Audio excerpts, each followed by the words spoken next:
Hi, it's Michael Dobbs again, and I'm here with Paul Walsh. And today we have a slightly different topic. So, very recently, we talked to you all about assortment planning and how retailers can do a better job of looking at what we call hyperlocal assortment, which means the assortment on a store by store level. Now, think about companies like Colgate Palmolive or Frito-Lay. How do they do a better job of working at store level and really understanding what's right for all of the stores?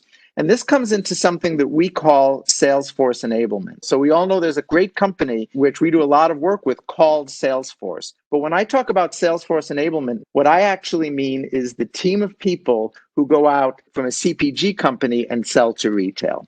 So how do we enable the sales force to do a better job of really selling to retailers and being able to understand on a store by store basis what is the right decision? And then when you aggregate all of the stores up to the national, you end up with a huge sales gain because you're doing what's right locally. This reminds me of a discussion that I actually just had this week with a major CPG company. And I was speaking with someone who is a leader in their sales practice. And what she was saying was the most digital thing that they have on their sales platform is Excel, which is really, to me, a very funny comment because Excel is obviously not digital. It just happens to be stored on a computer. How can you help enable the sales force by giving them tools that would really help them have conversations with retailers? If we can help the sales team understand what the right assortment is on a store by store level, then they can go into the accounts and they can ensure that each account has the right assortment. And what's really important here is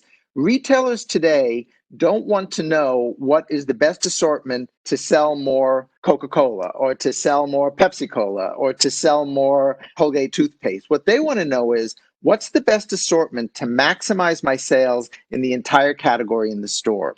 And so the tools that we've been creating actually enable a sales team to walk in and quantitatively talk to the buyers, so the people in retail, about how to maximize their sales on a store by store level by driving the right products to the shelf. So we can help enable them in discussions on assortment, discussions on what the best products are to put on sale and what the best pricing is, what the right levels of stock and inventory would be.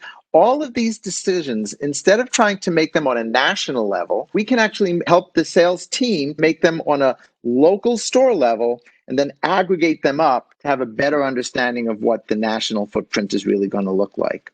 So this is work that we've been doing. We find it to be very, very helpful and actually a very quick turnaround for our partners who, in some cases, have seen $100 million increases in sales as a result. Paul, maybe you can give us a little bit of a feel for how we can actually make this work. Thanks, Michael. Of course, I'm the weather guy, so I always like to give examples that are relative to how the weather shapes consumers and how companies can leverage that information. So from a CPG perspective, directly in line with what Michael was sharing in terms of enabling the sales team within a CPG company to better communicate with their retail customers. An example I always like to talk about is with a CPG company I have worked with in the past that sells filters for your heaters. Those filters are tremendously weather impacted. And what they do is they use weather analytics information to understand how the change in the weather is going to shape demand. And then they communicate back with their key retail partners to make sure that they have enough inventory to be able to meet that demand. They do that both in the short term and the long term, and they also use that information to inform their advertising strategy for that particular retailer. So it's very specific to understanding and being able to better communicate and better collaborate with your retail customers. And it's a key piece of information, just like all of the other things that we've been talking with from a retail perspective. The weather drives a significant amount of demand, and to be able to share with your retail partners how the weather is going to be shaping consumption of your product so that they make sure that they have enough becomes a really significant value add. And it's a real differentiator as well for CPG customers. Once again, if you've got any questions, feel free to drop either one of us a note and we'll get back to you with some more specific details. Thank you.